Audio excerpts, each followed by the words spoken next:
का ज्योतिषवा जीवन चक्र में आप सभी का हार्दिक स्वागत है। माता पिता चरणों में प्रणाम करते हुए गुरुदेव भगवान से आज्ञा पाकर आप सभी लोगों के बीच में आज व्यक्ति के जीवन में प्रातःकाल होता है और प्रातःकाल ब्रह्म मुहूर्त से लगाकर उसे दैनिक जीवन में क्या कर्म उसका होना चाहिए, उसे क्या कर्म करने चाहिए और उन कर्मों का निर्वहन किस तरह हो करे, दैनिक जीवन से जुड़े हुए प्रत्येक हिस्से से को लेकर के अपन बात करेंगे। नित्य पूजा कर्म हो, नित्य दैनिक जीवन का कर्म हो और उसी के साथ में आज विचार चर्चा करेंगे संध्या पूजन और सूर्य उपासना यानी सूर्य को अर्घ्य देना, साथ ही गायत्री मंत्र तो किस तरह जपना चाहिए। गायत्री को शास्त्र कहते हैं कि सार्वजनिक रूप से गायत्री मंत्र का उच्चारण वेद है। वेदध्वनि कुपात्र, अज्ञानी और मूर्ख ऐसे लोगों के पास में जाता है। अयोग्य हो ऐसे लोगों के पास में वेद की ध्वनि, वेद के स्वर और वेद वेदांत के जो नियम हैं वो उनके पास जाएंगे तो वो उससे हंसी उड़ाएंगे या उसका पालन नहीं करेंगे, तो फिर वो देने वाले को, प्रदान करने वाले को पाप लगता है।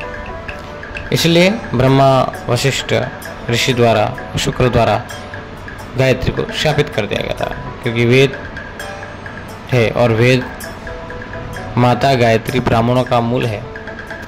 यज्ञोपवीत धारण करने वाले लोगों को ही और वास्तविक वेदवाणी को समझने वाले लोगों को ही, वेद मंत्रों का आदर करने वाले लोगों को ही और ब्रह्म गायत्री और वास्तविक ब्रह्म को, स्वरूप को जानने वाले, उन पर विश्वास करने वाले लोगों को ही प्रदान करना चाहिए।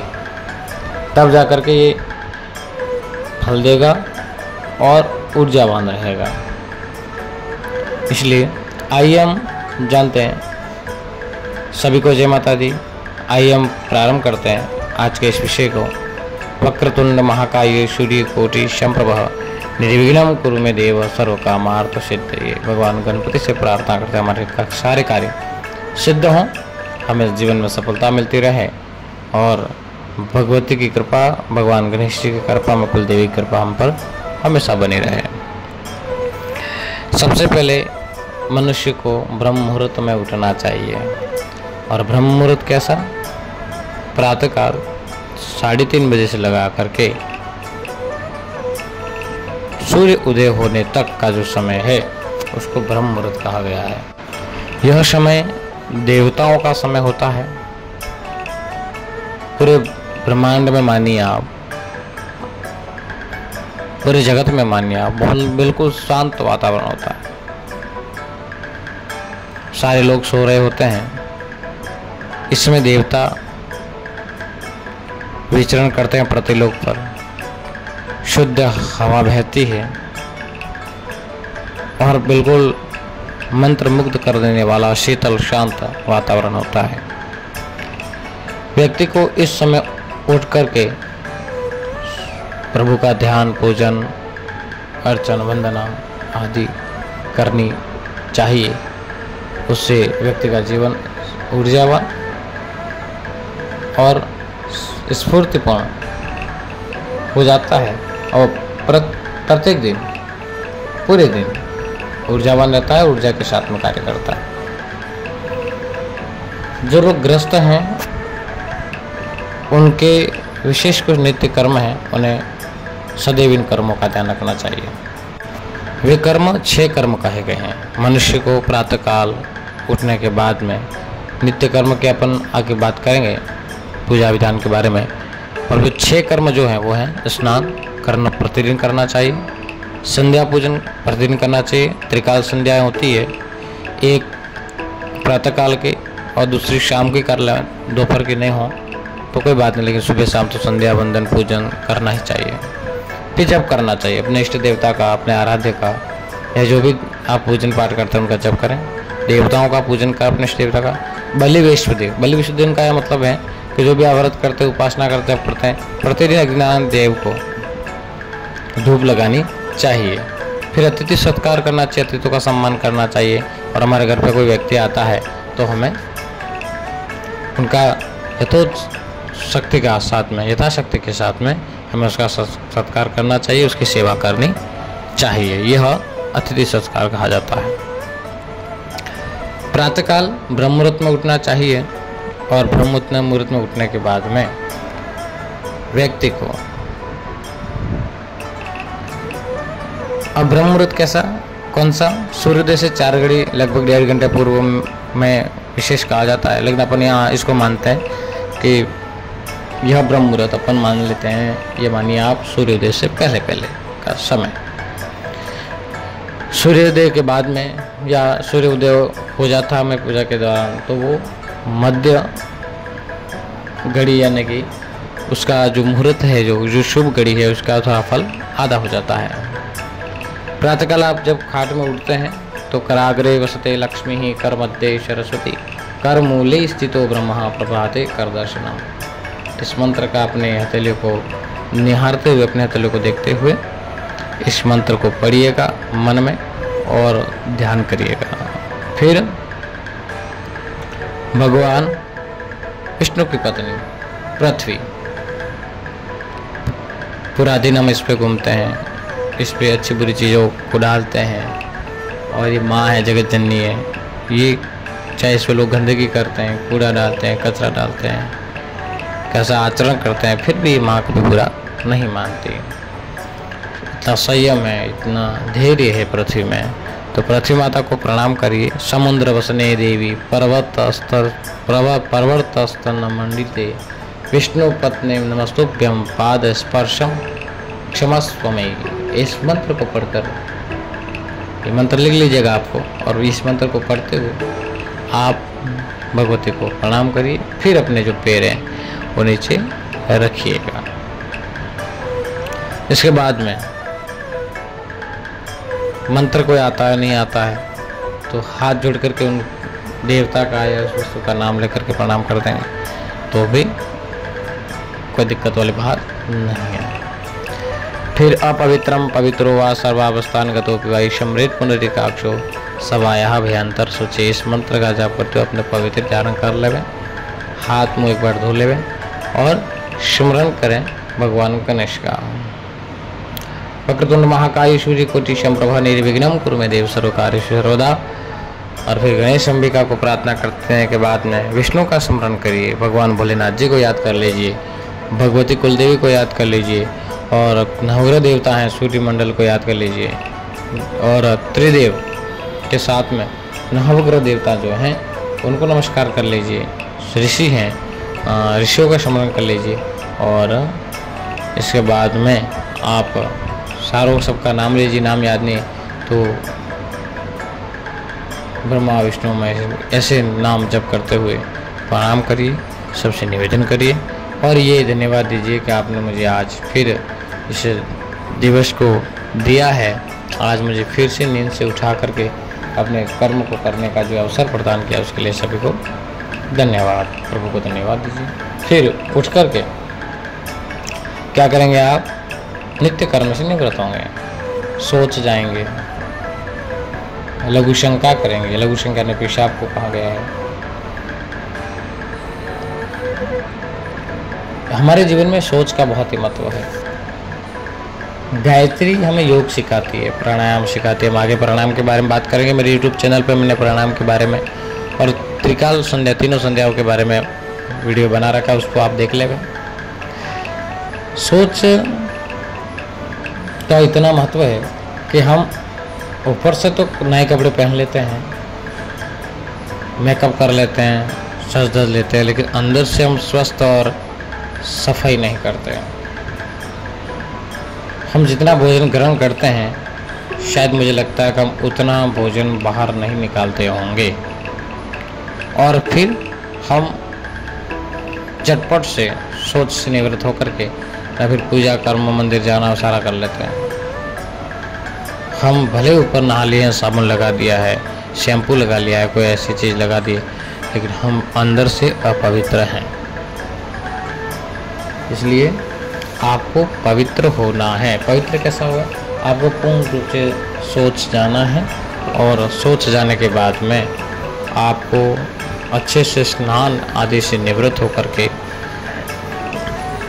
फिर साफ सूते वस्त्र को धारण कर लेना है। स्नान आदि से निवृत्त होकर के पवित्र धारण कर ली हमने। फिर हम जहाँ पूजा स्नान है, अपना स्थान है, वहाँ या कहीं खुले स्थान पर बैठ जाए। पहले खुले स्थान पर बैठने के बाद में आसन लगा देवे। आसन कौन सा? कुश का हो सकता है, कंबल का है, मृग चर्म है, व्याघ्र चर्म है और रेशम का आसन आदि जब के लिए विहित है। बांस का, मिट्टी का, पत्थर पर बैठ करके, पत्तों पर बैठ करके, गोबर के स्थान पर बैठ करके, पलाश पीपल और जैसे लोहे की कील लगी हो ऐसा आसन अपन को नहीं लेना चाहिए, या लोहे के किसी स्थान पर नहीं बैठना चाहिए। और जो गृहस्थ जीवन में है, जो संन्यास नहीं ले रखा है जिन्होंने, और गृहस्थ में रह करके गायत्री उपासना कर रहे हैं या फिर किसी अनुष्ठान या साधना या ऐसा कर रहे हैं, तो वो लोग मृग चर्म जो होता है, मृग का जो चर्म है हिरण का, और जो बाघ की, जो शेर की, बाघ की जो चर्म है, उनका भी प्रयोग नहीं करना चाहिए। मैं एक वीडियो बना दूंगा आसन और माला पर, उसमें आप सारी चीज़ें समझ जाएंगे। हमें किस पूजा के लिए, किस विधान के लिए कौन सा आसन, किस देवता के लिए कौन सा आसन प्रयोग में लाना चाहिए। आसन ग्रहण कर लिया हमने।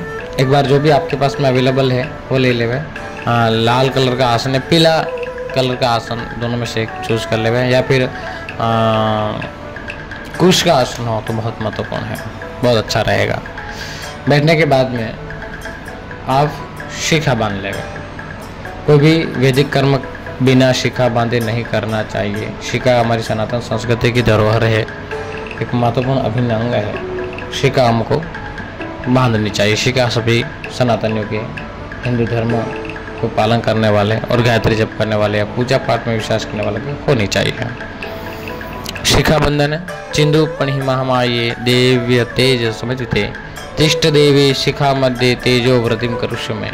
इस मंत्र का पढ़ते हुए शिखा बांधे या फिर गायत्री मंत्र को पढ़ते हुए शिखा को बांध लेना चाहिए। शिखा पे गांठ लगा देनी चाहिए, शिखा बन जाएगी। फिर हस्तम प्रक्षाल्य, हाथ को धो लेना चाहिए। यज्ञ पवित्र आप स्नान किया तो पवित्र हो जाएगी वो, लेकिन एक बार फिर उसको प्रक्षालित करते हैं और फिर आगे बढ़ते हैं। देखिए, जीवन में व्यक्ति आगे बढ़ने के लिए, अपने औरे को मजबूत करने के लिए, अपने जीवन को आध्यात्मिक और बढ़ाने के लिए और इस मानव जीवन को मोक्ष की ओर ले जाने के लिए, इस आत्मा को हमेशा के लिए पवित्र करके और भगवान आदिनाथ दया के सागर परमपिता परमेश्वर के चरणों में समर्पित करने के लिए हमें आध्यात्म, भक्ति और धर्म के मार्ग पर चलना अनिवार्य है। फिर आप तिलक धारण करिए, तिलक लगाइए। तिलक कैसा? चंदन या अपने पास में जो भी अवेलेबल है एक बार उसको लगा लीजिए। इसके बाद में भस्म धारण करनी है। भस्म जानते हैं? भस्म क्या होती है? हवन कुंड की राख को भी भस्म कहते हैं, मिट्टी को भी भस्म कहते हैं। तो जो भी अवेलेबल हो ले लीजिए, फिर धारण करिए। ओम अग्नि रीति भस्म, ओम वायु रीति भस्म, जल मिति भस्म, स्थूल मिति भस्म, यो मिति भस्म, सर्वहवा इदम भस्म मना एतानि चक्षुषी भस्मानि। अग्नि की भस्म, वायु की भस्म, जल की भस्म, गोबर की भस्म, जो अपने पास में उपलब्ध हो, मिट्टी की भस्म, 7 प्रकार की मिट्टी की भस्म, इन सारे भस्मों को लगाना चाहिए। अब भस्म कहाँ कहाँ लगानी चाहिए? ओम त्रायुखम जमदग्नि रीति ललाटे, ऐसा बोल करके ललाट पर भस्म लगाइए, मिट्टी को ललाट पर लगाइए। ओम कश्यपस्य त्रायुखम मिति ग्रीवाय, गले में लगाइए। ओम यदेवे कुत्रायुखम मिति भुजायाम, भुजा पर भस्म को लगाइए। ओम तन्नो अस्तु त्रायुखम मिति हृदय, फिर ऐसा बोलकर हृदय पर भस्म को लगाना चाहिए। फिर अब क्या करें?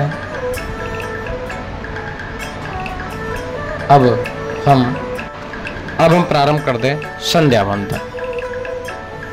हमने पवित्र ध्यान कर ली, भस्म धारण कर ली।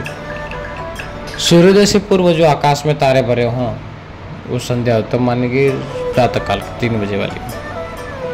तारों के छिपने के बाद में सूर्योदय तक मध्य, सूर्य बाद में अधम कही गई है, मध्यम कही गई है, और सूर्य उदय होने के बाद में अगर होती है तो यह उत्तम नहीं है, मध्यम भी नहीं है। हम जैसे जैसे काम चलाना है ना, तो इसलिए संध्या प्रातःकाल ही करें। 3 संध्या हैं, मेरा वीडियो बना हुआ है। संध्या पे हम ज़्यादा समय खर्च नहीं करेंगे, वीडियो बहुत लंबा हो जाएगा, इसलिए हम चर्चा करते हैं आगे।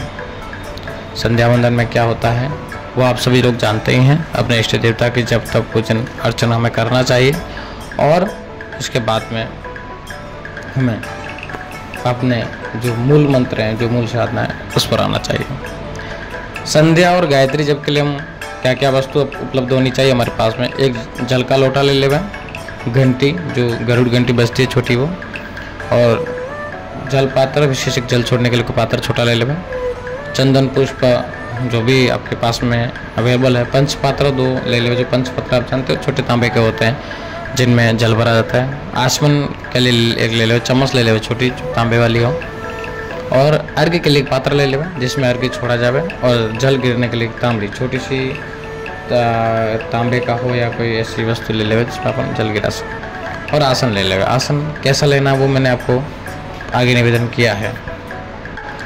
हमें अपने घर पर अगर पूजन कर रहे हैं तो पूर्व की ओर मुख करना चाहिए, उत्तर की ओर मुख करके ही पूजा करनी चाहिए। आइए हम आगे बढ़ते हैं। हम आसन पर बैठ करके गणपति का ध्यान कर, गुरुदेव भगवान के चरणों में वंदन कर, फिर पुनः आचमन करते हैं। ओम केशवाय नमः स्वाहा बोलते हुए एक बार जल पीजिए। ओम नारायणाय नमः स्वाहा बोलते हुए एक बार और जल पीजिए। ओम माधवाय नमः कहकर एक बार और जल पीजिए। फिर गोविंदाय इति हस्तम प्रक्षालः ऐसा कह करके फिर आप हाथ को पात्र में नहीं धोए, बाहर पात्र से बाहर प्रक्षालन कर लेवे, धो लेवे। मार्जन विनियोग करते हुए पवित्र धारण करें। मार्जन विनियोग ओम अपवित्रम पवित्रो वा वेतस्य वामदेव ऋषि विष्णु देवता गायत्री छंदः हृदि पवित्र करणे विनियोग ऐसा कहकर जल भर के चम्मच जल छोड़ दीजिए, फिर एक जल लीजिए अपने हाथ में, और अब ओम अपवित्र पवित्रो वा सर्वावस्थानगतो विवाह यह शमृत पुंडरीकाक्षं सब भयाभयंतर सूचे ही।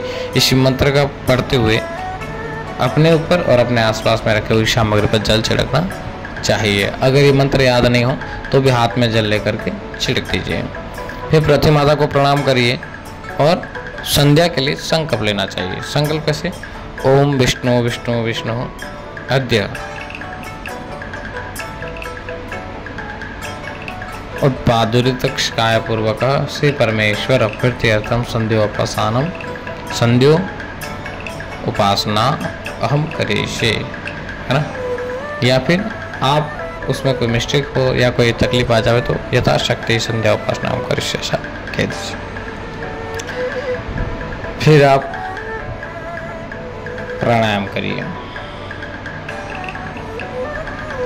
प्राणायाम के नियम आप जानते हैं क्या होता है। आप प्राणायाम को वो वीडियो समझ लीजिए जो आगे मैंने बना रखा है। हम प्राणायाम में समय को व्यस्त तो नहीं जाने देंगे।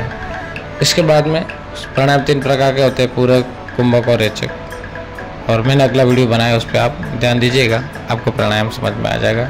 उसमें मैं सूर्य नमस्कार और सूर्य को जल अर्पित करने के लिए भी किया है, तो वो भी आप देख लेंगे तो आपको समझ में आ जाएगा, है ना। अब हम चलते हैं गायत्री। वेद माता गायत्री का जाप कैसे करना चाहिए, किन्हें करना चाहिए, और गायत्री मूल मंत्र किसे प्रदान करना चाहिए। आइए हम पढ़ने का प्रयास करते हैं। भगवती राजराजेश्वरी परमेश्वरी वेद माता गायत्री के बारे में मैं चर्चा करूँ, इतना सामर्थ्य तो मुझ में नहीं है, लेकिन गुरुमुख से भगवती कृपा से जैसा कोई अज्ञानी या व्यक्ति हो लेकिन कुछ वस्तु प्राप्त है, उसे आप लोगों के बीच में निवेदन कर रहा हूँ। गायत्री देवी का ध्यान करिए और इससे पहले आप षड अंग न्यास करिए। 6 प्रकार के अंग के न्यास करना है। किस प्रकार? ओम हृदयाय नमः। दाहिने हाथ की 5 उंगलियों को हृदय पर रखना है, हृदय से स्पर्श कराना है। फिर ओम भूः शीर्षे स्वाहा, मस्तक का स्पर्श करने के बाद में ओम भुवः शिखायै वसटः, शिखा का अंगूठे से स्पर्श कराइए। ओम स्वः कवचाय हुम, दाहिने हाथ की उंगलियों से बाएं कंधे का और बाएं हाथ की उंगलियों से दाएं कंधे को स्पर्श करिए, यानी कि दोनों हाथों का स्पर्श दोनों कंधों पर करना है। ओम भूर्भुवः स्वः स्वः, ओम भूर्भुवः स्वः नेत्राभ्याम वसटः, नेत्रों का स्पर्श करिए दोनों उंगलियों से, यानी कनिष्ठिका और अनामिका से। ओम भूर्भुवः स्वः स्त्राय फटः, अपने बाएं हाथ की हथेली को दाएं हाथ का सिर से घुमाकर मध्यमा और तर्जनी ताली अपने हाथ पर बजाइए। फिर भगवती गायत्री का ध्यान कीजिए। ओम बालाम विदाम तु गायत्री लोहिताम चतुरानाम रक्तांबरद्योपेता मक्षसूत्र कराभ्रता कमंडलु धराम देवी हंसवाहन संस्थिताम ब्राह्मणी ब्रह्म वेदत्याम ब्रह्मलोक निवासिनी मंत्रेण वहाय देवी महायांति सूर्यमंडलात्। इस मंत्र का पढ़ते हुए भगवती गायत्री माता का ध्यान करिए। मंत्र नहीं है तो ओम भूर्भुवः स्वः तत्सवितुर्वरेण्यं भर्गो देवस्य धीमहि धियो यो नः प्रचोदयात्, इस मंत्र का ध्यान बोलते हुए ध्यान कर लीजिएगा। अब आगे क्या करना है? गायत्री का आह्वान करना है, माँ का आह्वान करना है। इससे पहले आपको क्या करना है? एक वीडियो छोड़ना है। 1 चम्मच भर के जल लीजिए। तेजो अशीति धानमासादिता से परमेष्ठी प्रजापति ऋषि यजुर्वेदिष्टु ब्रह्म विष्णु छंदसी आजिम देवता गायत्री आह्वान विनियोग है, ऐसा कह के जल को छोड़ देना चाहिए। फिर भगवती गायत्री को प्रणाम करना चाहिए। प्रणाम करने के बाद में ऐसा मन में भाव प्रकट करना है कि भगवती गायत्री हमारे सामने विराजित हो गई है, हमारी पूजा को, हमारे मंत्र को स्वीकार करेगी और स्वीकार कर रही है हमारे भाव को, हमारे विचारों को। हमारे गायत्री उपासना के बाद में गायत्री शाप विमोचन तथा गायत्री मंत्र से जपे हुए पूर्व 24 मुद्राएं जो होती हैं उनका भी विधान है, परंतु नित्य संध्यावंदन में अनिवार्य होने पर भी इन्हें जो विशेष रूप से करके इच्छुक हैं उन्हें कर देना चाहिए। लेकिन जो लोग हम ज़्यादा उलझेंगे उसमें तो हम कर नहीं पाएंगे, तो इसलिए गायत्री शाप विमोचन ब्रह्मा जी, वशिष्ठ ऋषि, विश्वामित्र और शुक्र के द्वारा गायत्री मंत्र को शापित कर दिया गया। अब शाप से निवृत्त करने के लिए, शाप से मुक्त करने के लिए क्या करना चाहिए? पहले हम ब्रह्मा जी के शाप विमोचन की बात करते हैं। अश्वश्री, जल पर पानी लीजिए, जल पकड़िए चम्मच में। अशिषि ब्रह्म शाप विमोचन मंत्रस्य ब्रह्मा ऋषि भुक्ति मुक्ति प्रदाह ब्रह्म शाप विमोचने गायत्री शक्तिर्देवता गायत्री छंदः ब्रह्म शाप विमोचने विनियोग, ऐसा करके जल छोड़ दीजिए। फिर प्रार्थना करिए। ओम वेदांत नाथाय विद्महे हिरण्यगर्भाय धीमहि तन्नो ब्रह्म प्रचोदयात्। ओम देवी गायत्री त्वं ब्रह्म शापदि मुक्ता भव, ऐसा करिए। फिर जल पकड़िए, फिर प्रणाम करिए, फिर जल पकड़िए। अश्य श्री विशिष्ट शाप विमोचन मंत्रस्य निग्रहानुग्रहकर्ता वशिष्ठ ऋषि विशिष्टानुगृता गायत्री शक्ति देवता विश्वोद्भवा गायत्री छंदः वशिष्ठ शाप विमोचनार्थम जपे विनियोग, ऐसा करके फिर जल छोड़ी और ओम देवी गायत्री तुम वशिष्ठ शाप विमुक्ता भव भव, ऐसा कहकर प्रणाम करिए। फिर जल पकड़िए। ओम अश्य श्री विश्वामित्र शाप विमोचन मंत्रस्य नूतन सृष्टिकृतः विश्वामित्र ऋषि विश्वामित्रानुगृता गायत्री शक्तिर्देवता वाग्देहा गायत्री छंदः विश्वामित्र शाप विमोचनार्थम जपे विनियोग, ऐसा कहकर जल छोड़ दीजिए पात्र में। फिर प्रार्थना की ओम गायत्री भजाम्यहनिमुखीं विश्वगर्भां निरुद्ध्वा दिवाचरे कीरी विश्वसृष्टिं तां कल्याणी मिष्टिकरीं प्रबद्धि। ओम देवी गायत्री त्वं विश्वामित्र शापा विमुक्ता भव। किसी को ये मंत्र समझ में नहीं आ रहे, ये मंत्र मेरे पास में उपलब्ध हो जाएंगे या इनकी व्हाट्सएप पर आप एक मैसेज छोड़ दें, जिससे मैं आपको, या फिर आप व्हाट्सएप पे ही मुझसे बात कर सकते हैं इस बारे में और अन्य जानकारी आपको चाहिए तो, या फिर मंत्र चाहिए तो। अब हम प्रणाम करने के बाद में शुक्र शाप विमोचन करते हैं। विनियोग पकड़िए, फिर से जल पकड़िए। ओमस्य श्री शुक्र शाप विमोचन मंत्रस्य श्री शुक्र ऋषि अनुष्टुप्छंद देवी गायत्री देवता शुक्र शाप विमोचनार्थम जपे विनियोग। ऐसा कहकर जल छोड़िए, फिर प्रार्थना करिए। सोहम कर्मयहम ज्योतिर्क ज्योतिरहम शिव आत्म ज्योतिरहम शुक्र सर्व ज्योतिरसो अस्यहम। ओम देवी गायत्री त्वं शुक्र शाप विमुक्ता भवः। ऐसा कहा करके फिर हमें प्रणाम करना चाहिए और भगवती को प्रार्थना करके और अपने मन में बसा देना चाहिए। फिर 24 मुद्राओं को जप कर लेवे। सम्मुखम संपुटम छेव वितुतम विस्तृतता विमुखम त्रिमुखम छेव तदस्य संकमता सामुखोदम छेव व्यापतिलिकमता संकटम यम पाशम ग्रंथि चोन्मुखोन्मुखम प्रबलम भम निमिष्टम छेवतमस्यं कुर्मो वराहकम सिंहाकांतम महाकांतम द्रुमुद्गरम पल्लवम तथा एता मुद्रा चतुर्विपादौ पीरी कीर्तितः। इस हाथ जोड़ के 24 मुद्राएं हैं। सम्मुख, संपुटक, वितत्व, वितद और दिशमुखम, त्रिमुखम। ये आपको स्क्रीन पे नज़र आ रही है, आप इन्हें देख करके समझ लीजिएगा। ये मुद्राएं करनी है। इसके बाद में चतुर्मुखम, पंचमुखम, षडमुखम, अधोमुखम और व्याकृतिकलम संकटम। ये करना चाहें तो अनिवार्य है, कर लें, नहीं तो आप इन्हें नहीं भी करें तो कोई दिक्कत वाली बात नहीं है, समस्या नहीं है। अब गायत्री मंत्र के जप के लिए विनियोग पकड़िए आप। फिर जल में पानी जल लीजिए चम्मच में।